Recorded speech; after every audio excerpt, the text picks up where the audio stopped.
Welcome back to another technical deep dive here in the debug zone.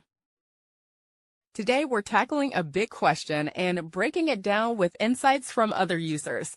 Hopefully this clears up some misconceptions and helps you get the answer you need. So buckle up, stay a little curious, and let's jump right in.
And that's a wrap.